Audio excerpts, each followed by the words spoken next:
T'es là? Bon, alors, Qu'est-ce que tu vas nous présenter? des plantes vivaces. Combien? J'en sais rien. Je ne sais pas. Et en Donc, titre, je mettrais combien? alors, par contre, je vais essayer de faire un thème cette fois-ci. Donc là, on est en mai. Non, on est en juin. On est combien? On est le 11 juin.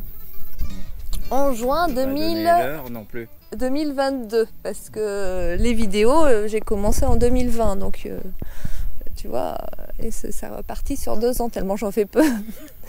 Alors, donc, j'ai envie de faire un thème là, cette fois-ci, c'est sur les plantes de teinte bleutée, violacée. Voilà, alors, si, c'est très beau pour les jardins, à thème. Violacé, je trouvais que c'était pas très violet. Violacé, ça fait péjoratif, non, un peu? Non, thème bleu-violet, le thème du repos, pour des jardins de repos, avec beaucoup de blanc. Les jardins anglais, il y a beaucoup de bleu, blanc, violet, voilà. Ok? Ok, vas-y. Alors, on te suit. Il y en a certaines que j'ai quand même présentées il y a peu, donc je ne vais pas les représenter. Vite fait, on passe, par exemple, les sauges Caradonna. Ça, je les avais déjà présentées. Donc, je passe rapidement. J'avais déjà présenté l'acanthe. Hein? Ok. Mais, donc je ne vais pas en reparler. Maintenant, j'ai parlé quand même d'une autre plante. Alors, celle-là aussi, pareil, ne crains pas la sécheresse, les terrains secs. Souvent en terrain sableux, elle se ressème, mais même en terrain argileux, puisque j'ai un terrain argileux. Donc elle se ressème facilement. Alors c'est super intéressant celle-là. Pourquoi? Parce qu'elle couvre bien le sol. Là tu regardes, elle tombe un peu comme ça. Voilà. Tu vois, ça fait des épis comme ça qui retombent. Des épis qui montent, pardon. Et la plante retombe. D'accord. Alors intéressante parce qu'elle couvre le sol, elle a un feuillage persistant l'hiver. L'hiver son feuillage est là. Et elle remplit très facilement. Dès qu'il y a de l'espace, moi elle se ressème. Donc elle remplit les espaces où vous ne savez pas quoi mettre. Combien de pieds là? Et là il n'y en a qu'un. Là aussi, tu vois. Ça fait 2. Oui, mais tu me dis là. Donc là, il y en a un autre, il s'est ressemé tout seul. Hein. Je ne l'ai pas planté celui-là. Ah oui. Donc fleurit au mois de juin, juillet. Après, vous voyez, tu vois qu'il y en a plein d'autres qui vont fleurir, donc c'est pas fini. Beaucoup de gens me disent on dirait des lupins. Alors, bien mieux qu'un lupin, parce que le lupin ne se plaît pas dans tous les terrains. Ça fleurit plus longtemps. Voilà, c'est comme des petites queues de renard qui montent en hauteur. Donc très graphique. Et quand elle est fanée, on la taille. On la taille, tu vois là comme ça, je vais tailler hop, un bon tiers et elle refleurit derrière. Pour pas avoir des fleurs fanées, même si on la taille pas, ça va fleurir là. Hein. Si elle tombe, il va y avoir des tiges et puis elle va fleurir. Mais je préfère la tailler un peu de temps en temps quand elle commence à être pas jolie. Il y a trop de fleurs fanées. Voilà, donc ça c'est un Teucrium hircanicum, plante de plein soleil, terrain sec, sécheresse. Voilà, impeccable, pas difficile. Je comprends pas qu'on la connaisse pas plus. T'es là pour nous la faire connaître. Voilà, donc ça avec des fleurs blanches. Là dans mon jardin, j'ai pas pu le mettre, mais je verrais bien des super campanules blanches, des scabieuses blanches, ou même des bons géraniums blancs autour, ou des malvacées, des mauves blanches. Voilà, tu vois les campanules blanches, c'est comme, ah mais là elles sont fanées, j'ai un beau massif. Voilà. Ok? D'accord. Alors après je vais te présenter celle-là. Hop là. J'en ai pas mal de bleu violet en fait dans le jardin.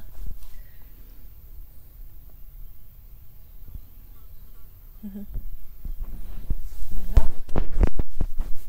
Là tu présentes les gros plans. Essaye de la prendre un peu de loin. Alors, pareil, feuillage persistant, donc toujours intéressant, hein, parce que le feuillage, ça couvre la terre, les feuillages persistants. Et là, vous avez un penstémon. Alors celui-là, il a une variété avec des feuilles découpées. C'est pour ça qu'on le reconnaît, Théophilus. Il est, tu vois un petit peu, alors il a le cœur à l'intérieur blanc. Okay.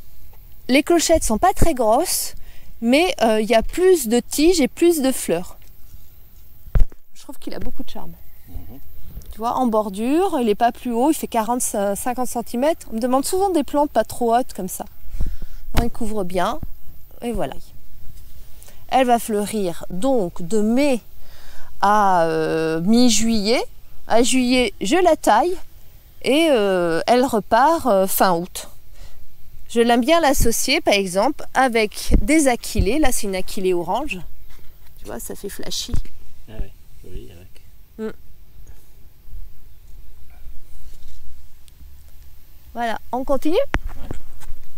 Alors, je t'avais parlé aussi qu'on pouvait associer avec les teucriums des fleurs blanches, mais il y en a une qui est blanche un peu violacée. Je l'ai vu vite fait. Alors celle-là, c'est pas vraiment... alors on la considère en vivace parce que c'est une bisannuelle, mais donc ça veut dire qu'elle vit que 2 ans. Donc moi je la vends pas trop parce qu'elle vit pas super longtemps, mais ce qui est bien, enfin si vous pouvez en dégoter, c'est qu'elle se ressème dans le jardin. Ah oui. Donc elle vit plus... elle vit 2 ans et ressemme. après elle se ressème. Tu vois là il y a un autre pied qui s'est ressemé. Voilà. Celle-là s'est ressemée. Ça sent super bon. Alors ça c'est une sauge. Elle est belle en tout cas. Ah t'as vu comme c'est magnifique. Ouais, c'est très beau. Ces reflets, ces nuances de blanc violacé. Je le répète. Violacé. Ah elles sont super bons. Voilà. T'as jamais senti? Il faudrait que je te... Oui. Tu vois, des épis qui grimpent comme ça. Alors là, elle n'est pas énorme parce qu'en fait, j'ai pas une très bonne terre. Ce qu'elle aime bien, c'est avoir les... Elle n'est pas très exigeante en terre, mais ce qu'elle aime bien, on ne voit pas, c'est avoir un terrain assez meuble. Donc dans du sable et dans le sable, où elle a de l'espace, elle est énorme. J'en ai au bord de la serre là-bas. On avait remué le terrain. Ben, elles ont... Mais tu peux pas le voir là-bas. Non, mais je filme. Ah. Là, regarde là avec les effets du soleil, comme elle est chouette. Et les pieds sont énormes. Donc il faut même prévoir, si vous avez un terrain bien retourné, un bon mètre carré, quoi. Voilà, Salvia sclare. Tu vas le noter en dessous. Ça sent bon, hein, ça sent très très fort. Ça sent fort, ouais, très fort quand même. Alors on aime ou on n'aime pas, moi j'aime bien, c'est une odeur très musquée. Voilà, donc ça avec un teucrium, super. Ok. Alors, on continue? Alors la 6e plante. Non. Non. On n'en a fait que 3. Alors, je vais te présenter. Alors, mai-juin, c'est l'époque des scabieuses. J'aime beaucoup les scabieuses. Vous avez beaucoup de variétés de scabieuses. Donc, je ne sais pas si je l'avais déjà présenté, la scabieuse gigantea.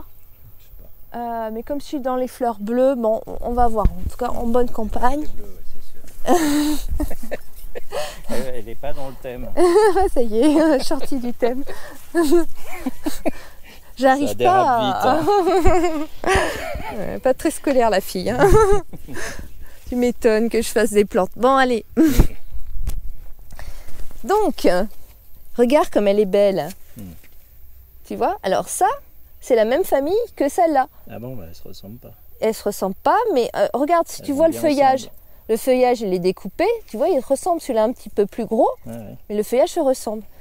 Donc, c'est toutes les deux des scabieuses. Mais elles n'ont pas le même nom. Enfin bon, celle-là, elle s'appelle Scabiosa perfecta. Elle est parfaite. Regarde, elle est... Mais là, tu peux faire un gros plan. Au gros plan, elle est magnifique. Elle est belle, hein? Elle est belle. Voilà. Donc ça, c'est une Scabieuse perfecta, bleue. Parce qu'il y en a des blanches. Moi, j'aime bien la bleue parce qu'elle a plus de reflets. Et là, bon, alors là, c'est un petit peu plus rosé. Mais comme elle est avec, je trouve qu'elle s'associe très bien ensemble. Voilà, là, il faut regarder l'ensemble. Ça, c'est une Cnosia macedonica. Voilà. Alors la Cnosia fleurait assez longtemps.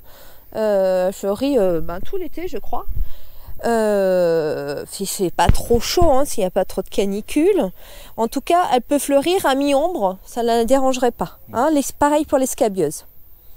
Là, tu vois, elle est associée avec des digitales blanches. Ah ouais.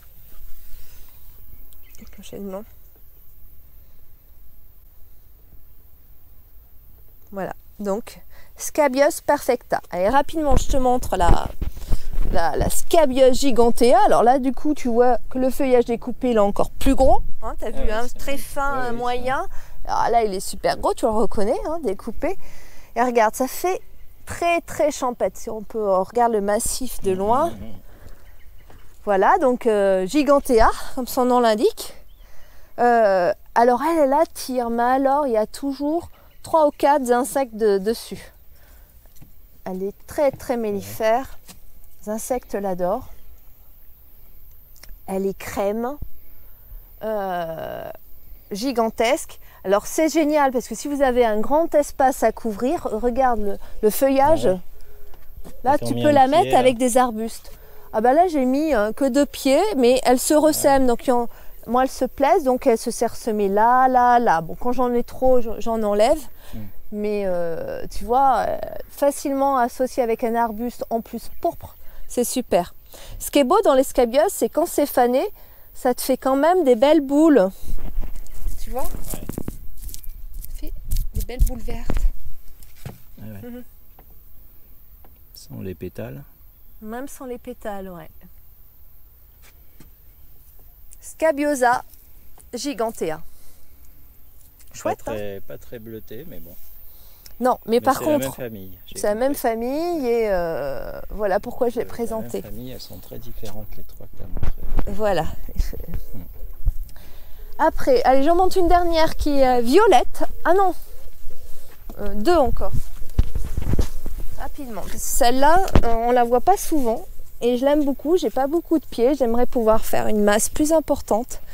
Regarde. Alors je vous avais présenté, ça c'est la famille des sauges. J'avais présenté la sauge némérosa, la salvia némérosa caradona. Et bien ça c'est une sauge, donc c'est une salvia, mais une verticillata. Et ce qui est bien, c'est que tu vois là, elle est en groupe. Au fur et à mesure de la tige, il y a des boules comme ça. Et elle a une teinte très légère en violet. Voilà, donc là, alors ça c'est encore une plante qui, de plein soleil, qui craint absolument pas la sécheresse. Si vous avez un terrain sableux, tu vois les petites graines, elles se ressèment. C'est sympa aussi en talus parce qu'en retombant, elle marche bien. Voilà. Tu vois des teintes bleu violet, un peu comme le teucrium. Alors j'aime beaucoup, tu vois, ces plantes violettes, les mettre avec des feuillages pourpres. Ça marche très bien. Feuillage pourpre et fleurs blanches. Ça, c'est vraiment les bonnes associations. Okay. Et ça change des traditionnelles lavandes. Il y a toujours des lavandes. Alors, j'ai rien contre les lavandes, hein. J'en ai. Mais s'il n'y a que ça, c'est dommage. Voilà. Je t'avais jamais présenté la pimprenelle, là. Oh mince, c'est pas dans mon thème. Elle est trop chouette. Elle est belle, ouais. Ouais, tant pis, je la prends aux entrées. T'as qu'à dire qu'elle est violacée. Non, elle est rosée. On la montre. Allez, même. Je finis avec la campanule. On la montre, tu la présenteras une autre fois. Une autre fois, allez.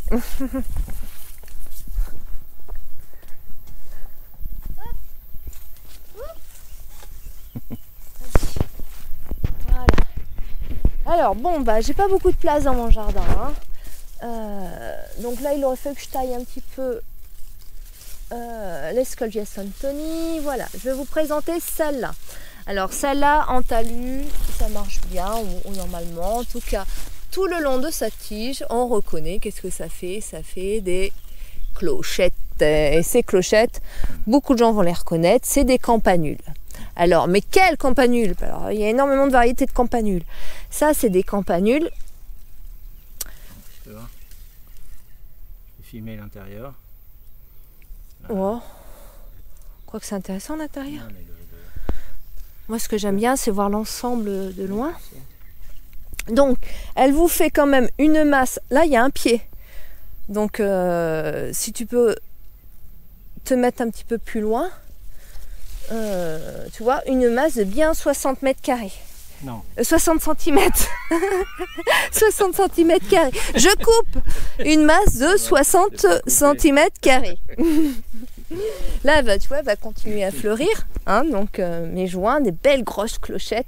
Donc, c'est une campanule Sarastro. Voilà. Haute. Elle est chouette, hein? Alors, ça, c'est le violet qui pète. Hein. C'est pas le violet légère. Voilà. Bah, j'ai fini. Bah, oui. Prochaine fois, je ferai une teinte rosée. Une chute. Voilà. Bah, écoutez, j'espère que ça vous a plu. C'est vrai que vous a plu, pardon. Il est vrai que je ne fais pas beaucoup. Oh non, il y a encore une autre.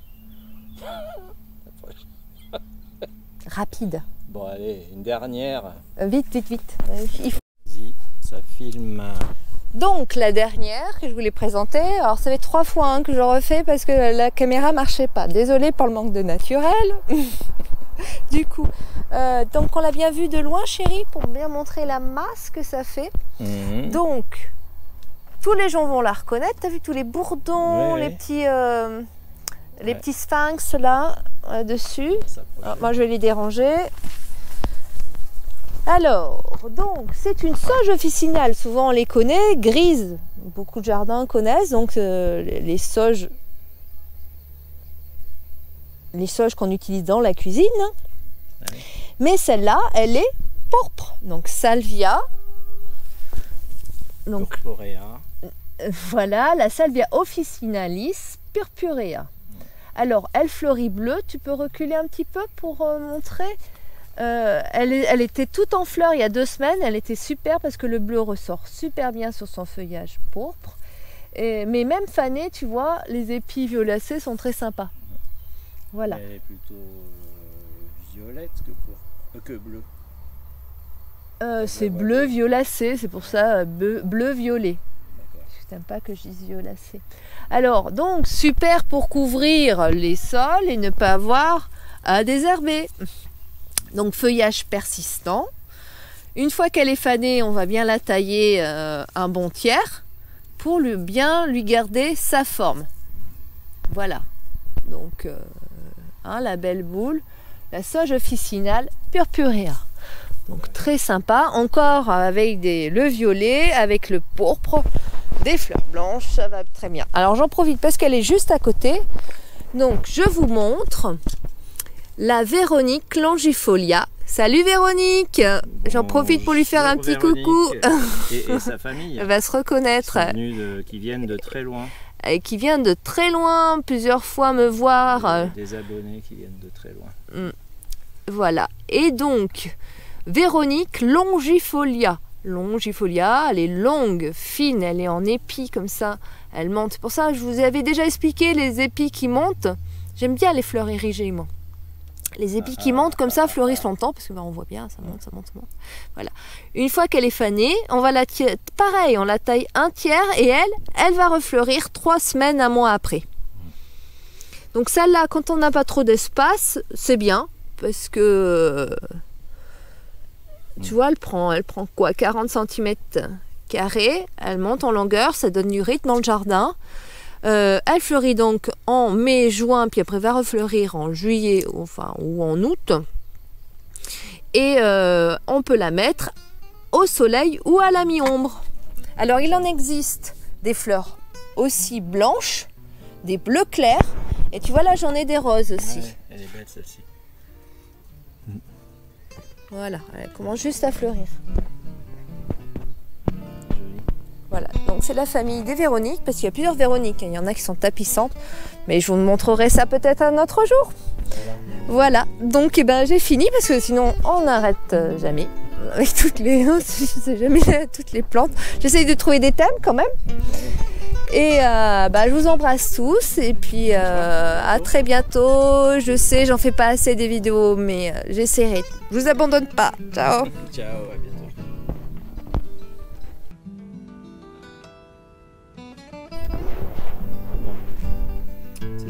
regarde, tu vas recommencer. Là, c'est parti.